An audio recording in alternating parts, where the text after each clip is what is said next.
Hello, and welcome to First Draft for the month of September. I can't believe it's already here. I am Julia Kelly, and I am a historical and contemporary romance author, and I am joined by my regular partners in crime, as well as a special guest today. So we're going to start with our special guest, actually. Leanne, if you want to introduce yourself. Hello, I write under A.L. Parks, and right now I have a standalone out that's called Strangers. It was my first book that came out about just exactly a year ago, and I have a series that has 3 books out right now with a 4th coming in October. It's the Return to Me series, and the books are The Return, Return to Newport, and Lauren's Return. So, yeah, wonderful. So, Alexis Ann, you want to tell us who you are and what you do? Hi guys, my name is Alexis Ann. I write contemporary and erotic romance. Right now you can get the Storm Insider teas for free in the teas box that just came out. And while she's very excited, we're going to move on. Last but not least, so just a moment. Last but not least, we have Mary Chris. Hi, I'm Mary Chris Escobar. I write women's fiction, and my most recent novel was How to Be Alive. It came out end of June, so that's available everywhere now. And I am currently working on a novella following along with 2 of the side characters in that story, hoping to have that out by November. Wonderful. So we have a question and answer section that is all ready to go on your Google Hangout. If you're watching live, if you're recorded, you can always tweet us or send us a message on Facebook or through our Google page. But we wanted to go ahead and open this with a general about research and writing. That's what we're focusing on tonight in the romance and women's fiction genres. And so we're going to start broad and then kind of narrow down and talk specifically about what each of us do when it comes to researching. So I think we're just going to go ahead and jump right in, talking about how research applies directly to romance and directly to what you write. So Lexi, you want to start us off? Well, research is super important because if you're not authentic in what you're writing about, then people get pulled out of the story. And so more often than not, I'm researching about people and places and events. But because I do write erotic romance, I do a lot of research into sexual things as well. She's knocking that out right now because she sent me a message earlier saying, am I going to get asked about sex? And the answer is no, because she just brought it up. So it's all out there. I'm fair game, people. Bring it up. Leanne, how about you? How do you see research fitting into your writing and into your writing process?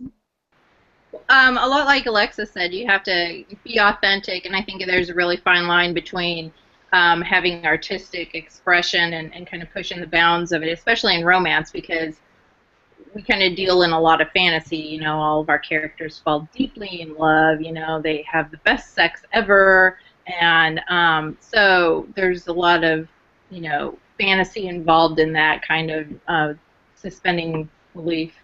And but research, a lot of people have definite ideas about, you know, if you're going to say something about cancer, you better know what type of cancer or something like that, because people are going to pick up on things that they know about, and they're going to let you know when you're wrong. So as much as you can, you should at least get, at least for me, I try to be as authentic as I can and know the answers and express them truthfully, so that I don't get the, you know, that would never happen kind of thing, or that's not true kind of situation.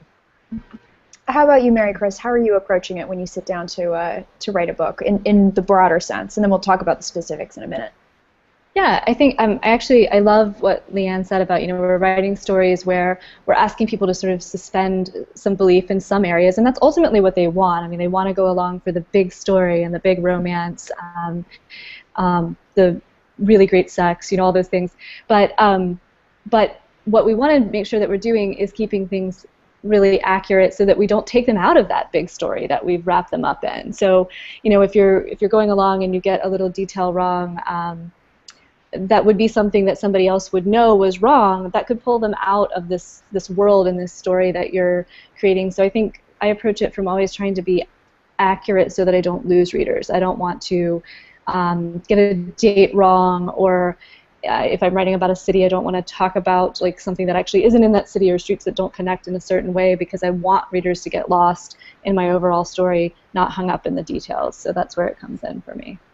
Yeah, I think it's not ripping the readers out of the story is one of the most important things. And obviously there is some artistic license that you can take, but by the same token, just in the same way that contemporary readers would be able to pick up on something that doesn't ring true, I know with historicals, as a reader and then also as a writer, if there's something that doesn't sound right, I've read so much historical at this point, and I also did my degree in Victorian British social history. If it doesn't sound right, and if I pick up on it, you lose a little bit of credibility with your reader, and I think it's very hard to start gaining that back, especially when it's basic details. And sometimes it's as simple as writers aren't perfect, and something slips by us.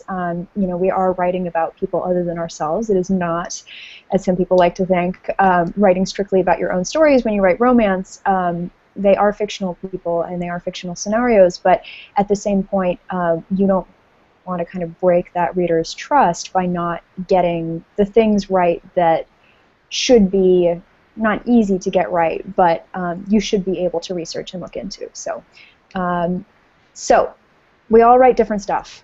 Does somebody want to take a stab at how you approach researching when you sit down and you have page one, or even before then? What are you doing to make sure that your genre and your book is kind of moving in the right direction, research-wise? Who wants to take this first one? I feel like the teacher when I have to call on somebody. So I'll go first. Go for it. One of the big questions, because I write contemporary romance, so this is something that's happening right now, is how fantasy-driven is my story going to be? Because if it's like with my series Tease, I wanted it to be that extra level. I wanted it to be a little bit fantasy-driven, a little bit fantastical. So do I really want to set it in a real location, or do I want to set it in a fictional location? That's one of the big questions that I always ask myself when I'm starting a series, is because if it's a real location, you need to do a lot of research, or you have to live there yourself so that it can be really authentic. Because, as we were saying, if you're talking about restaurants or places or sporting events even that don't take place in that town or wouldn't be authentic for that town, people who live there are going to feel pulled out of it. But by the same token, that is some of the greatest, richest stuff that we have in some of our stories. You feel like you've been to New York City or you've been to Edinburgh in the story over the course of reading it, because the author can give you that extra slice of life along the way. Or your other option is to go completely fictional so that you don't have to stop and do that research along the way and make sure that every little thing is perfect. So those are your two options in my mind when you're getting started with something contemporary. Now, Mary Chris, you actually live in the place that you've written a lot about. So do you want to tackle maybe a little bit of the authenticity of a place that you know? Definitely, and I can definitely tackle that from the perspective that Alexis was just kind of talking about. Like, I kind of do that because I didn't want to put in the work to pull out like a street map of New York and try to figure out, even though I've been there, I don't know it very well, and so I didn't want to do that much research. So I did set my books. So far, they've all been set where I lived, although my most recent novel does have a fictional town, because I didn't want to tie it directly to kind of the place I had in my mind. But yes, I think that really helps make my writing process easier, because I do know the city really well, and I live in Richmond, Virginia, so I'm writing my books set there, and I'm able to include local restaurants and include little details about the city that I've had readers who live in my city say that was amazing, like it was really cool to read about these places that I've actually been to, and yet if you don't know it, it doesn't matter, because you aren't familiar with it. And so yeah, that's definitely been, to be quite honest, a decision I've made to avoid having to do quite a bit of research, to just go with something I know really well so I can spend my time crafting the story and not researching. It won't last forever. It won't last forever. You can always write at some point I'll have to move out of the city I live in. My characters will have to move out of it. I did like a hybrid of that. In The Return, the city or the town up in the mountains that it's it's really kind of centered around is Ridgemont, Colorado. And there is no Ridgemont, Colorado. And if there is, it's not my Ridgemont, Colorado, and so it has no association with it. But there isn't one as far as I know. But I also talk about Newport, Rhode Island, and Colorado Springs, which is where I grew up. But even growing up in Colorado Springs, with Lauren's Return, they go to Colorado Springs and they go to some very specific places like the Garden of the Gods and a pizza place called Fargo's that's been there for years and years and years that I used to go to, and some other places like that.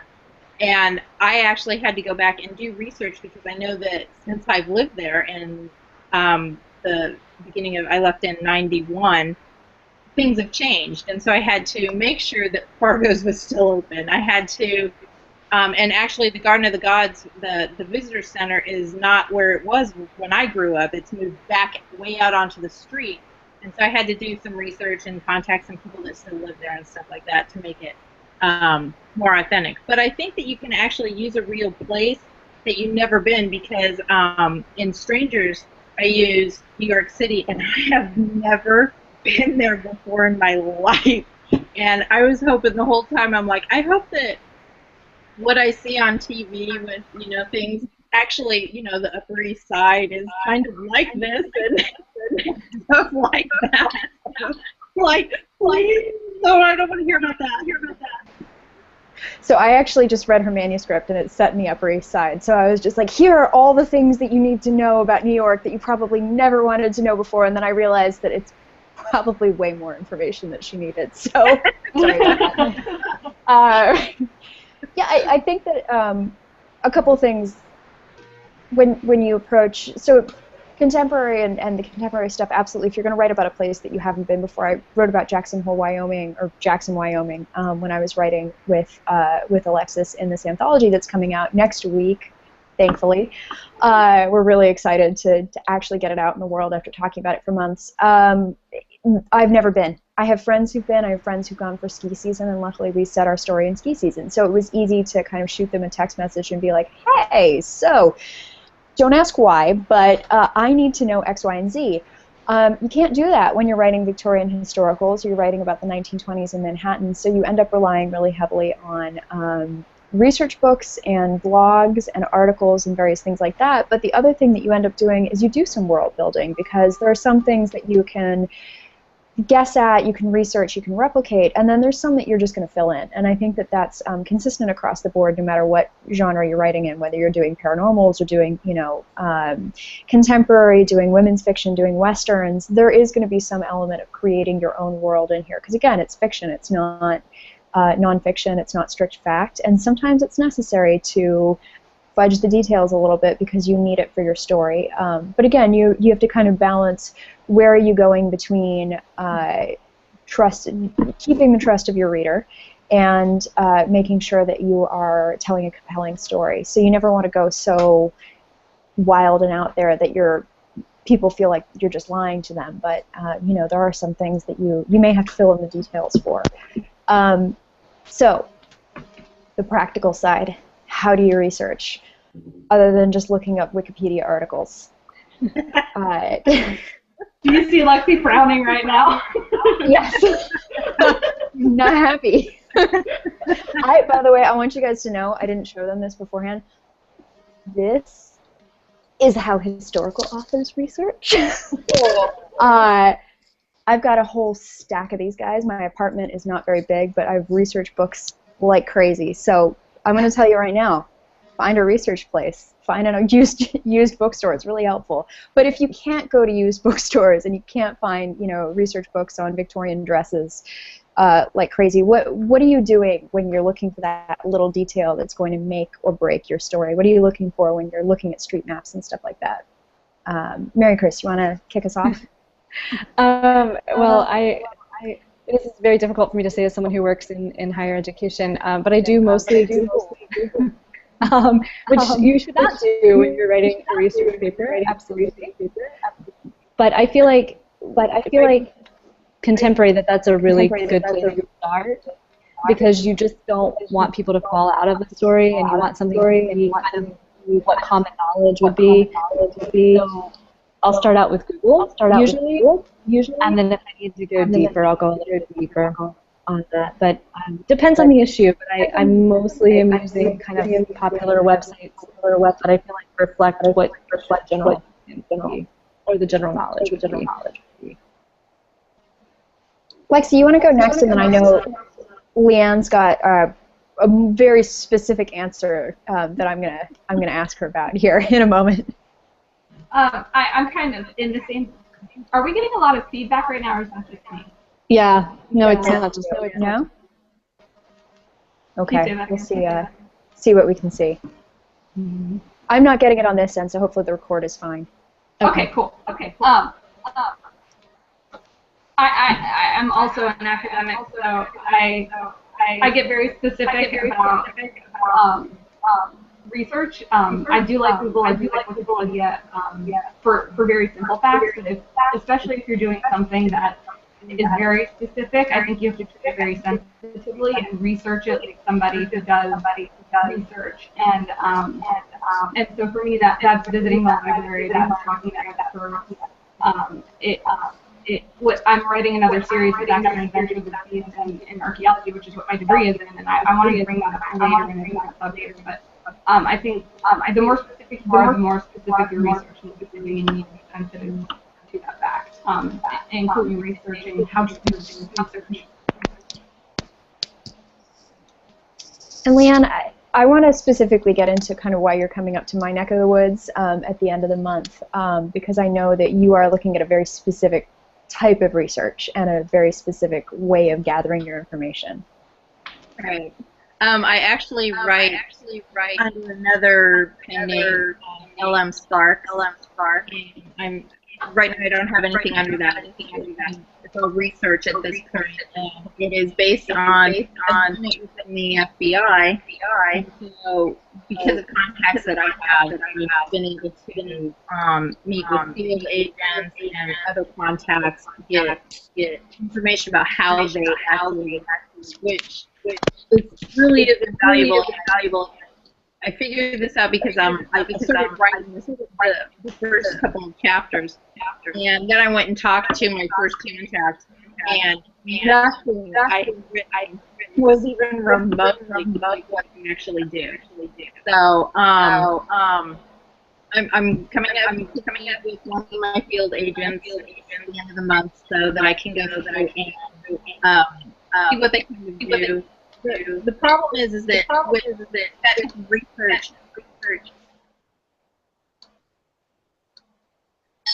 going to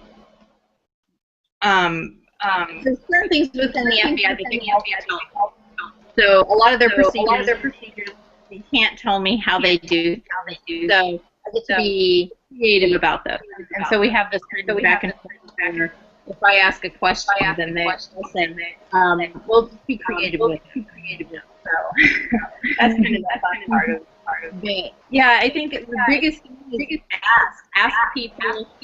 People want to help writers get information in their books and get it right and stuff, and they want to help you. So I think that's huge, and that's what I did. I found somebody that had an in within the FBI, and I just worked it. So. Sounds like being a journalist in my day job type of work. So approaching research from a historical side, there's the big stack of research books that's sitting next to me, and there's maybe not the things that you would expect if you were looking to build a world in Victorian Britain. Again, I do have a degree in it, so that definitely helps, but what it really helps with is kind of the social attitudes of the time and the way that people approached various kind of types of things that they did and reasons why they did things. And then for the rest of the stuff, I'm very, very lucky. I live in New York City, so I live near the Strand bookstore, which is this phenomenal used bookstore, and they end up with a bunch of stuff like this that shows you color plates and also line drawings of fashion plates. So for stuff as simple as clothes, it's very easy to kind of dig in and get some good information, get some inspiration for what's going on with with your characters, and those are the details that I think specifically in historical people are really focused on. Interiors, carriages, people know, you know, whether things were, whether somebody would have gotten into an open-top carriage or a small, you know, barouche or something along those lines. So it's those details, and kind of you will start to build an arsenal of books and websites and blogs, and the more that you Google research and do all these things, I have an Evernote file that's just kind of general historical research ideas that I just go through and kind of throw articles in, and I have the web clipper on my computer, and it just allows me to kind of pull things as they come up. It's really, really helpful because you never know when something's going to come in handy. So just as with any contemporary or any other type of research, I think that it's reading a lot and exposing yourself to a lot, and kind of being aware that anything can be used for a novel. So if you pay attention and you think something might have potential, it could be a huge help to kind of making sure that you get those things done. So apparently we're getting some feedback earlier, and I'm hoping that we're not anymore. Is that right, Alexis? It sounds good. Okay? It sounds good. Yeah. Okay. We may have dropped out of a whole section of our broadcast, but you know, technical difficulties. It happens to the best of us, so we'll see. When do you know that you've done enough research, and when do you know that you're no longer procrastinating and just putting off actually putting words on a page? Do you guys have a general way that you kind of gauge that? It's usually a gut feeling for me. Okay, maybe it's me because I'm hearing myself twice. I hear you twice too. I hear you twice too. Not. Maybe it's me. Maybe I'm the problem child, which is going to be a real problem because I can't drop off the broadcast. I'm like Lord High Commissioner over here. I know. Let me see if this helps. Nate says it's everyone but you. Well, we'll try this and see how it works. Okay. Can you hear me now? Yeah. Yeah. Okay, we're good. It was Julia's fault. I'm just going to keep drinking and not actually respond to that. All right. So for me, it's a gut feeling.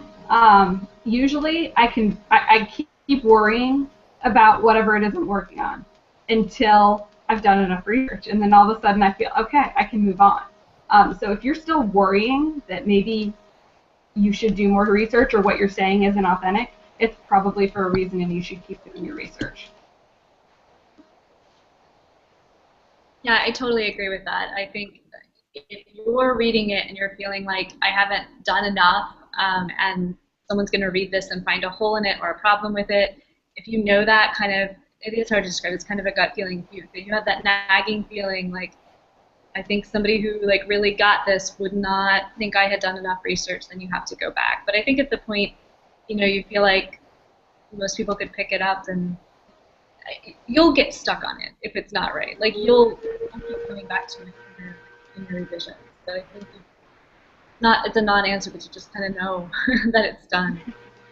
I think there's a problem with trying to over-research too, and trying to make it so authentic that you kind of get lost in the story, because really, you know, some of the research just doesn't matter. I mean, somebody's going to come up to you and say, well, you know, nobody puts their coat on using their left hand first. It's always on the right side, or, you know, stupid little things like that. Then yeah, there's some things that you can get bogged down in the research and go, it has to be so specific and so correct, and so, you know, I can't make any mistakes. Then at some point you've just got to say, somebody is always going to find an issue with what I'm writing, because I'm not an expert in this field, and so I'll just hope that I've done enough and can take the rest, and they're going to just kind of brush it off because it's not that big of a deal. Or maybe that's the way, like with The Return, Jake is a fireman, and so I had to learn about, you know, procedures and stuff, because he's not just a fireman, he's a fire chief, and so how would they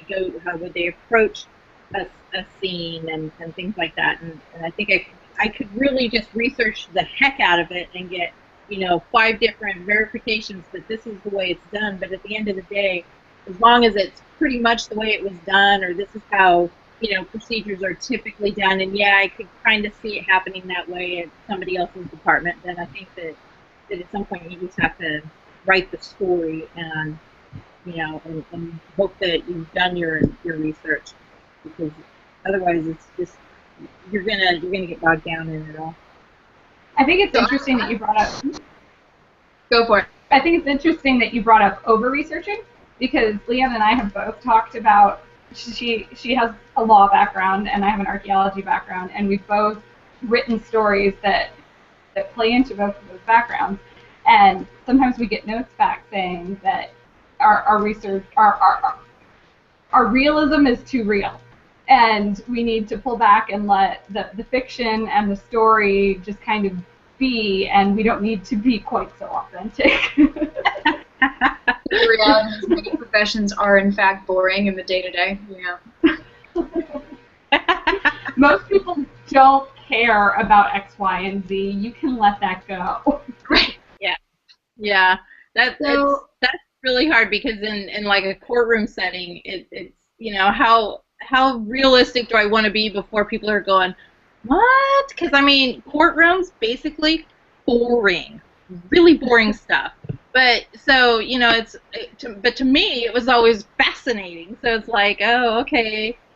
But I think along with what Alexis was saying, I always love to get the remarks too of, especially the people that say an attorney would never talk like that, and I'm like, I talk like that all the time. What are you talking about?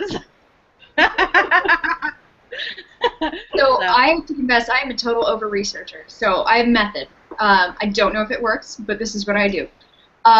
If there is a new topic or story or something that I want to write about, I set myself aside a couple of weeks and I say, I'm just going to do a really crazy deep dive into this. And I'm going to read everything I can read on it. It's all I'm going to do. I'm not going to write. And at the point where I get through a few books or I get through a whole stack of articles or something, and I feel like if I don't write, I'm going to go crazy, that's usually the time when it's the right time for me to start writing. And that's a lot of it has to do with, like, if I feel like I can get through a scene, like an everyday average scene where I don't have to look up basic facts or anything like that, and I can describe the clothes and I can describe what they were going to do, and I can have reasonable confidence that it fits with the setting of the story, it's time for me to start writing. Because I do a lot of inline putting stuff in brackets, and Alexis and Mary Chris have both seen this because they've been beta readers for me. I put stuff in brackets, and I'll just say I'll fill it in later and deal with it later. And I don't like leaving big chunks of scenes unwritten, because to me that it just doesn't work with the way that my mind works. But what does work is, I haven't really decided what county in England this person's from. Just put county in brackets, and it's fine, and I'll figure it out at some other point. I sent my characters to the opera at some point, which is such a historical cliche, and I needed to make sure that Verdi was alive when they and producing operas when they went to the opera, because they mentioned what opera they were going to, and so little stuff like that. If it's a really quick lookup, I might let myself do it. I also have a bad habit of falling down the Wikipedia/Google/academic article rabbit hole, and suddenly I'll go from like shoes, Victorian shoes, and suddenly I'll end up with like the Contagious Diseases Act in the 18.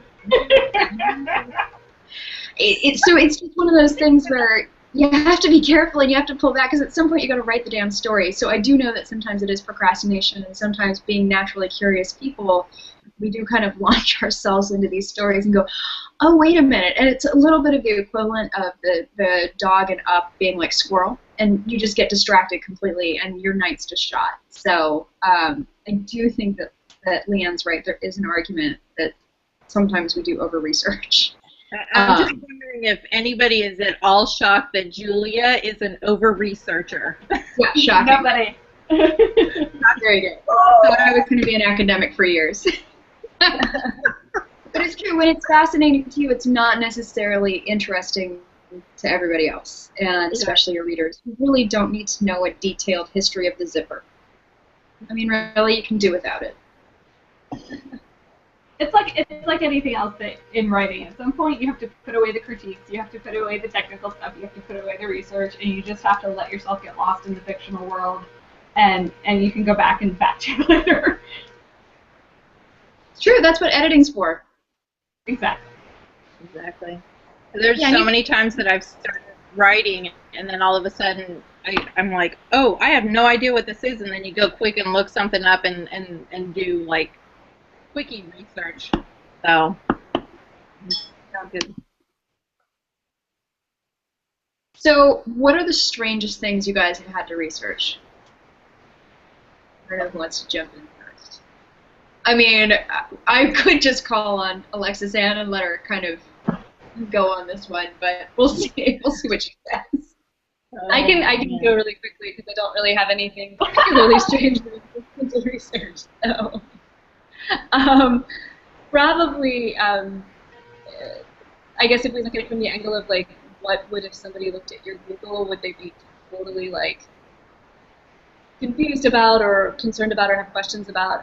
In my very first novel, I had, or actually in two of my novels. Anyway, I was writing about a character who was pregnant, so I have never been pregnant, so I have no idea like at what stage certain things happen, like or yeah. So I had to Google a lot about pregnancy, and I, had to let my husband know that I was Googling a lot about pregnancy in my book, lest he pick up the computer and was like, I started typing in something else, like to look up a good porter beer, and I was like, wait, what is this?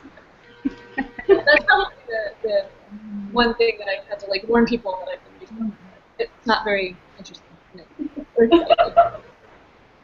And that is a valid point, because we joke all the time about like the FBI is clearly watching us because we've Googled in one day how to hide a body, what sex positions to do things in, how to asphyxiate someone, and 12 other. Where's Cairo? How do I get there? Do I need a passport? Yeah, that I will say sometimes. Go ahead, Mary.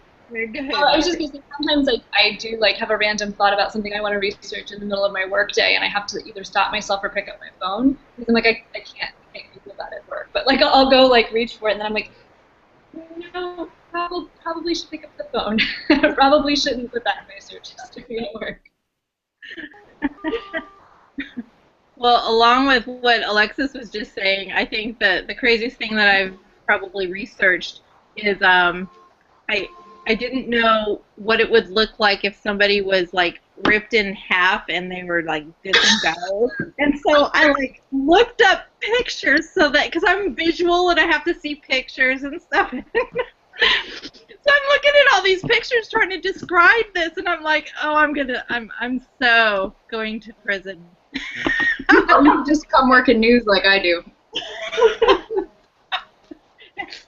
It was like my husband was like, what are you looking at? I'm like, it's not porn, so what are you complaining about? Yeah, those internet search histories are wicked. So I'm gonna say mine before I let our romantic erotic romance writer loose on this question. She's looking innocent, and I know she's not. I know she's not, because we've had full conversations about this. She just doesn't. So there have been a couple of random things, but my favorite was I got so excited. I really want to write about birth control in my stories, if at all possible, because it's something that I feel very strongly about, and I feel very strongly about access. I feel that way about contemporaries. I also feel that way about historicals, because not everybody had a really large family. I know that there was birth control in some form or another. It may not have been great. So I was just like, you know what? I'm writing this story about the 1920s. My heroine is an independent modern woman. She's going to use birth control. And you know what? Totally researchable. So I ended up Googling common birth control practices in 1920s New York, and sure enough, I found out about diaphragms, which I hadn't heard about since high school sex ed class, very awkwardly taught by my football coach. And so I kind of went into all this reading, and I went into, how they were made and how they were legal and blah, blah, blah. And then the next day I was so excited about it. Poor Mary Chris was on her lunch break and got on Gmail, and it's just like the wrong time. And I was just like, I found out about this really cool thing. I'm going to tell you everything. And just like basically blasted through the history of birth control in the 1920s. And it was the most lunchtime conversation ever. And I'm pretty sure I did it to Alexis also. And it's just one of those things. I was like, this is going to be a really big character point, and it matters. And by the way, birth control, guys, that's awesome. So there.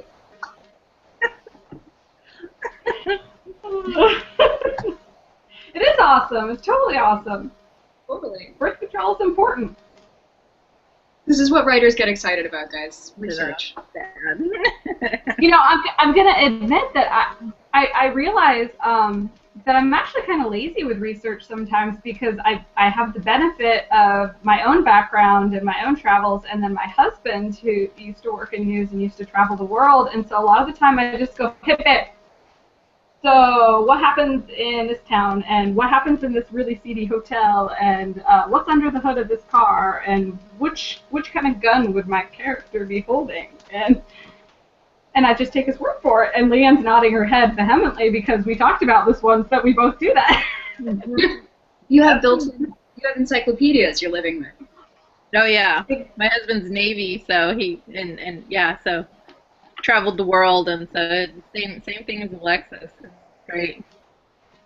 It's very handy to have built-in encyclopedias in your house. I'm not going to lie that I tell him all the time that this is very beneficial to me as a writer, but she's so handy. And we're not going to go into how that works with erotica. You'll tell a story there.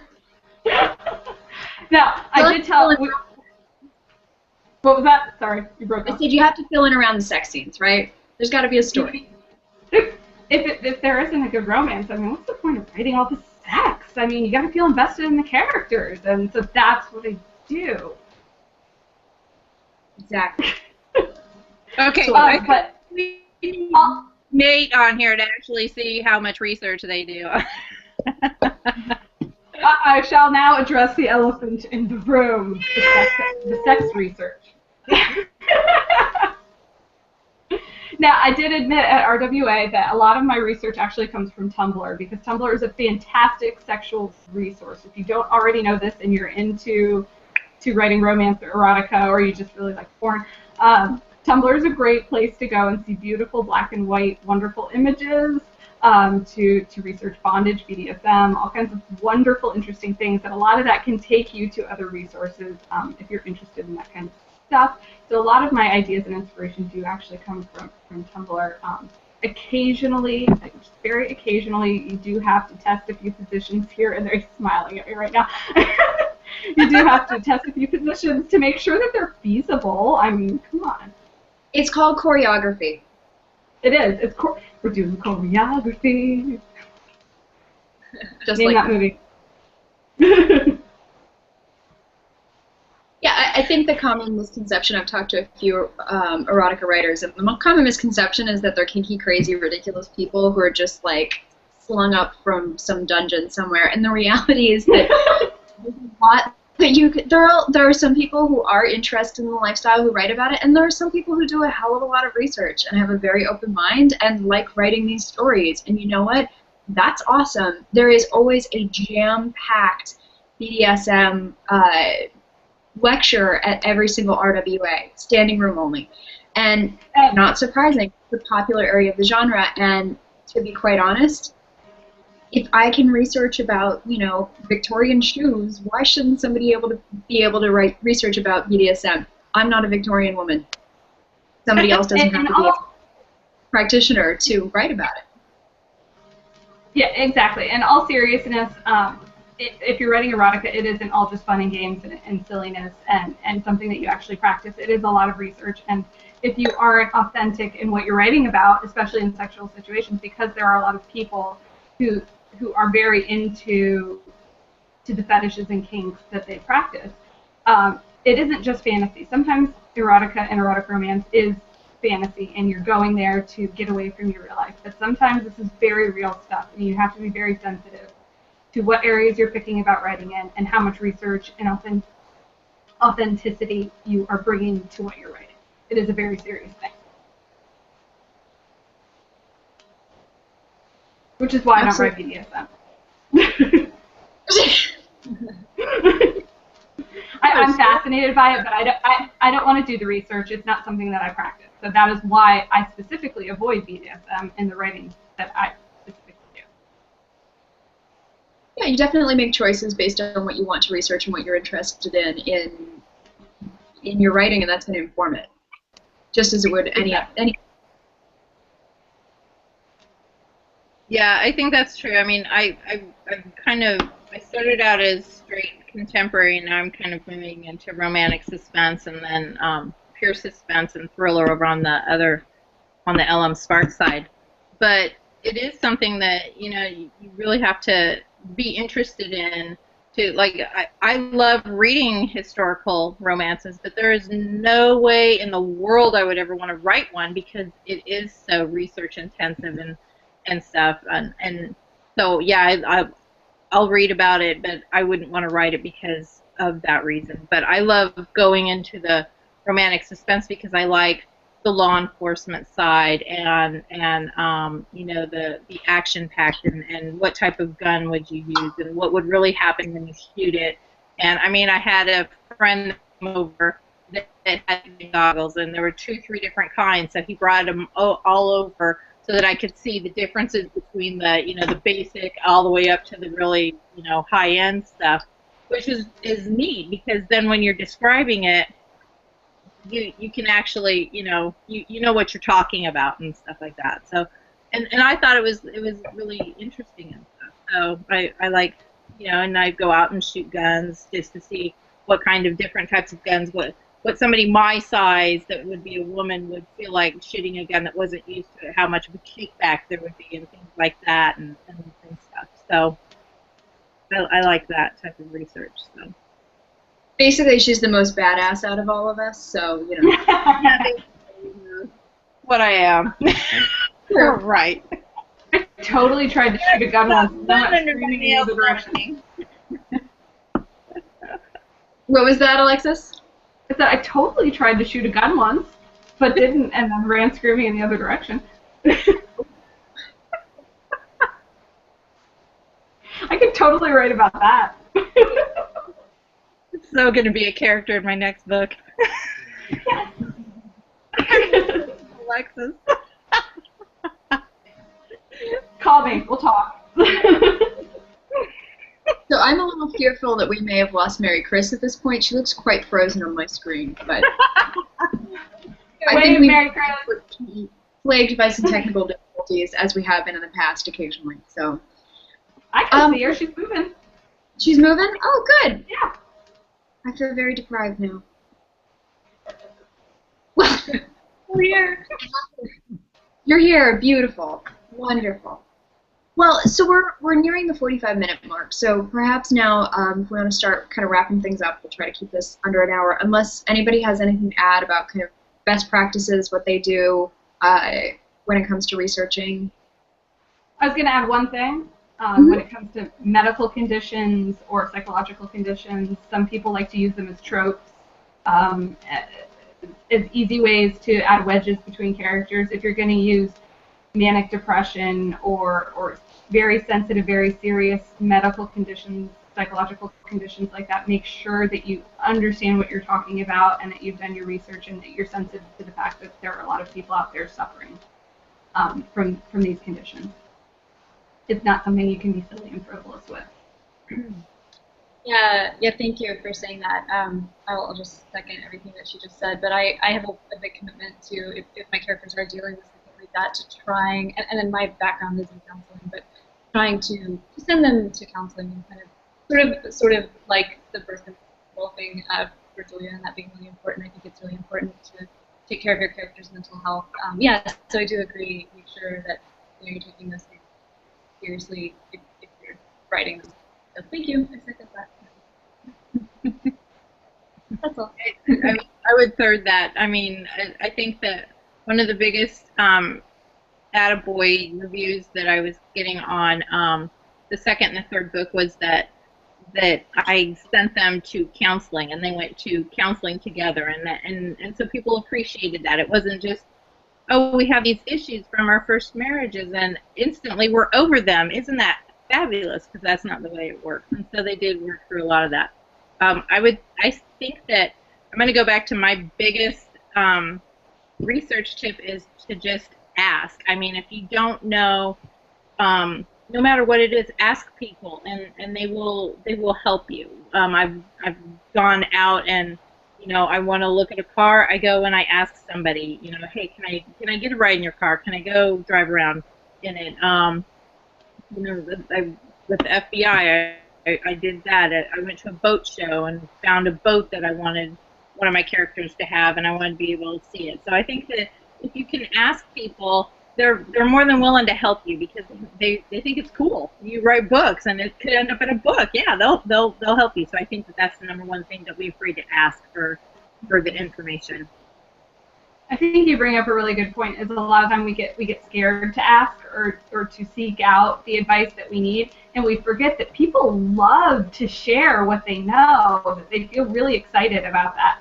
So more than likely, if you're looking into something, even if the first person isn't excited, the second or the third person is going to be really, really excited to help you out with your research. Definitely. All right, so maybe we wrap up by just doing a quick kind of what's going on with us writing-wise, if you have anything to promo, which I think all of us do this week, which is exciting, or this month. So why don't we start with our guests? I don't know who you're pointing to, but I'm assuming you're pointing to Leanne. I'm dancing. Oh, you're dancing. Okay, well, all right, I'll go first. So I have a re-release of Strangers on its book birthday, which is this Saturday, September 6th, which is also my birthday. So, yay! So that's going to be re-released, and then on the 16th, 10 days later, will be the novella, because Strangers is from Abby's point of view. Yay, Alexis! Oh, look at that. Bryce will be from Bryce's point of view, and so it's his novella, and it's coming out on the 16th. And then I have 2 more books coming up for the rest of the year. I have the full-length version of, or a full novel, which is the 4th book in the Return series, called Returning Home, which is Clarissa's story. And then I have a novella that comes out on December 6th, which is RSVP, and it will wrap up the whole series, and I will be done with the Return to Me series at the end of this year. Yay! Is RSVP the wedding? It is the wedding. You heard it here first. I'm very excited about the RSVPing to the wedding. I know, me too. It's going to be fun. On. All right, Alexis, Ann, why don't you hit us? Yeah! Woohoo! Okay, I have the paperback for my T series just came out because the T series is done. All 5 volumes are complete. The paperback will be with me at my book signing in Tampa on September 13th. And I'm working on new projects right now. One Week in Wyoming comes out next week, so I'll let Julia tell you about that. Other than that, I have Stripped and Greg's book coming soon, but I have to finish writing them first. All right, Mary Chris, what have you got for us? Well, I have my most recent novel, How to Be Alive. It was out at the end of June. Hold on. I'm just going to show you. Yes, this is what's happening on your screen right now. Yes, if you look close. I like to display people's books. It brings me joy. It brings me joy in life.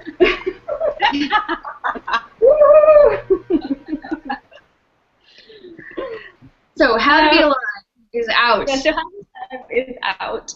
And I am working on a novella that features two characters that were quite popular in that novel. 2 side characters, Zach and Sarah, are getting their own novella. I actually think they might also be getting a novel, but that's very early in the works. So I'm hoping to get that out in November. And my debut novel, Never Ending Beginnings, and its companion novella, Delayed, actually got a new look this month. So they have, or last month, we're in September now, so last month. So they have new covers, so they're all shiny and pretty with new clothes on. And you can check them out online. All my books are available wherever you like to purchase ebooks, and then the paperback that Alexa so nicely displayed with her excellent hand modeling is available on Google and Amazon. All right. Well, my debut book and one of Alexis's many books is coming out next Tuesday, and it is called 1 Week in Wyoming. It's an anthology with 4 authors set in a ski resort in Jackson, Wyoming during the ski season. So right as the summer slows down, we're thinking about cozy, warm romances and sexy romances and hot romances and all those things, and it's all of those things. So we're really thrilled. I just saw the paperback proof that Alexis sent me just before we started recording this, so it looks great. It will be ebook, it will be in print also, and we couldn't be more excited about it coming out. And fabulous! And Leanne has read it, so there you go. Yes, I loved it. So, so we get a ringing endorsement. So yeah, we're very excited about that, and hope to be able to share that with everybody very soon, next week. So. That is us. That is all from us this time around. Oh my God, hold on.